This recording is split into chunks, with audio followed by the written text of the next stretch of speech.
Hey, it's Dan here again. I know I haven't made a video since a very long time. The last time I made videos was about the things that you should teach to basic training, and I'm still here. I don't go to basic training yet. But I do leave in 2 months now, and I know like a lot of people have a lot of difficulties passing the ASVAB. That's something that always like I've seen that a lot, and I live in Puerto Rico, and people here mostly know Spanish, right? So it's a little bit harder for them. But there's people that know English, perfect English, and they can't pass that test. So there are some tricks to that test though. Like people probably be like, oh, you have to study, study, study, study. Yeah, you do have to study, or you do, you have to know at least your basic math. You have to know math because that test is practically math. That what counts, the highest part of that test, like the one that counts the most, is the math part. If you get a really good score in the math part, and then you get like also good scores in the other ones and the other parts, because it's a part of science. The science that they give is the science you learn like when you're in 8th, 7th grade. It's not that hard. Then they also get this because there's five parts to that test, and then there's also mechanical stuff like car stuff, engine stuff, and stuff like that. If you're a guy, you'll do good. There's also things of like electricity, like watts, kilowatts, and all that stuff. If you want to be an electrician, there you go. But those parts don't count as much as the math part. And then there's also the English part, the English comprehension. The English comprehension, that part is like you read, and it's like a normal test that you take anywhere else, right? Just there's a trick to that part as well. Always read the question first before you read the whatever the story, whatever they give you. And the part, there's a part, the word part, that it's like a whole bunch of words and you have to say, oh, what this means or something like that. Everything's multiple choice, remember that. Well, that part is, they're words you probably never seen in your life, trust me. The words you have never seen in your life, because look, I freaking grew up in New York. I moved here to Puerto Rico 2 years ago, and those words, I never heard them in my entire life. But you had to, like, then again, you had to look inside the word, and also look at the suggestions they give you, whatever the answers they give you, because then again, if it says some stupid word, they obviously, they're gonna give you options that are ridiculous. So you have to, use your common sense. You have to use a lot of common sense. And the thing is that you have to go fast in those tests, because the test, in the first part is 20 questions, and they only give you 11 minutes to do it. Like, you really have to speed up the pace, really. This that's pretty much it though. There's not much you can really, I don't know, like, whatever. If you were in high school, because obviously you're gonna take the test during high school or after high school, then you could, it's not that hard to pass. Some people, like, they just go in too scared, or they too confident, and they don't pass the test. Like, don't do that, because if not, you're gonna come up pretty bad out of there.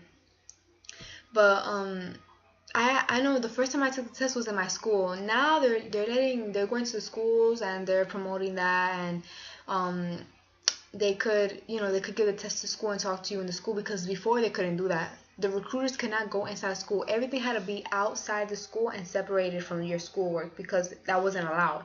But now it is. So they had went to my school, and I took the test, and I was like, all right, I want to get in, but if I don't pass it, then I'm not going to go. But if I pass it, I will go. So when I checked, I actually did pass it. I did pass it, and I was like, oh, okay, so, like, damn, like, what am I supposed to do? I had to choose whether I wanted to go or whether not to go. I was on and off about it, but then until the end, I was like, you know what, I'm going. And I enlisted November 2012. I enlisted, and I started going to my drills, because I'm in the Army Reserves, and I started going to the drills, and it's really good, because either way, like, you go to the drills, you get paid $200 for doing nothing each month. All right, so that's for only the reserves only, because if you go active, good for you, right? I wanted reserves, because reserves, you just go to your basic training and your AIT. And after your AIT, you come back. You come back to wherever you live at. Well, since I live in Puerto Rico, I'm gonna come back to Puerto Rico. If you live in New York, you're gonna go back to New York, whatever, wherever the hell you live at. You're gonna go back to your house, whoever you live with, or you could whatever, right? And you're gonna come back with money in a way that, first of all,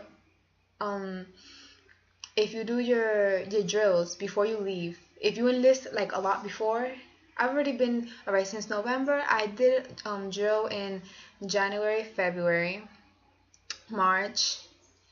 I didn't do April because they didn't allow us to, because they had some shooting range. There's some moments that you won't go because you're just an enlisted soldier. You're not a soldier yet, so you can't do everything they do. But most of the time you can go. And now I go this month. I go the 17th. And you go to the fort and you do whatever they tell you to do. You don't do nothing. Whether your job could be cooking, your MOS could be some cooking thing, and you won't cook. Don't worry about that. You won't cook. My MOS is 42 Alpha. 42 Alpha is human resources. I don't do nothing on human resources. I don't do crap. I don't do nothing. I get paid for nothing. I just sign in, sign out each day. Sign in, sign out. I mean, it's 2 days. It's 2 days a weekend, a month, you can say. And you do that, it's pretty good. It's pretty good. You get paid, they take away taxes and stuff like that because your life insurance is $400,000. So you could choose how much money you want them to take out of your paycheck. They take that out your paycheck, and they also take out some other taxes. But you end up with 100 and something bucks. It's what like that helps you throughout the month, trust me. And if you have a job on top of that, then you good money. But yeah, then also when you go to basic training, when you come back, you're gonna also have money, obviously, because in basic training you're gonna get paid $1,500 or more, depending your rank. If you're PV1, if you're E1, you're gonna get paid like $1,500. If you're E2, you're gonna get paid like $1,600, and if you're E3, then you're gonna get paid $1,700. It's like it goes up by hundreds with your rank, right?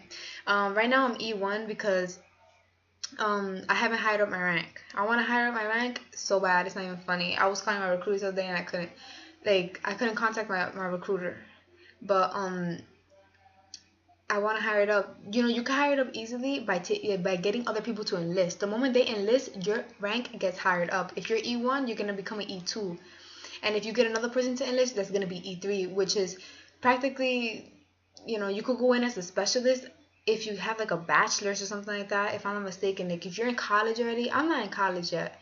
I'm in high school. I'm gonna graduate this month. In a couple of weeks, I graduate from high school. I'm a senior. And I already enlisted. And now, if you're 17, if you're 16, you can enlist. No, I'm boosted. I'm lying. Sorry. But if you're 17 and you're in 11th grade, you can enlist, and you could go to basic training before you finish your senior year. But you have to go in between the summer of, the break, the summer before your senior year. Then you go to basic training. You go to basic training only, and you come back. And then the next year when you graduate, you go to AIT, because remember, AIT is like college. Since it's like college, you need your high school diploma and stuff like that. So, you need credits and all that. So, but that's good now because my boyfriend, he's doing that. And he didn't pass the test, so he can't leave this summer. He was supposed to leave this month, but he's not. Like, I want him to pass so bad because I want him to, I know he wants to pass too, and I know it sucks, like, failing that test. He knows perfect English, and he has failed the test a couple of, 2 times. But he passed the practice with a 51, but he has failed the real test when he went to go take it at MEPS. So, it's not the same for everyone, I advise y'all to study a lot of math, practice your math, like, fractions or percentage and all that, because that comes out a lot in the test, and things like the circumference and all that of shapes, geometry.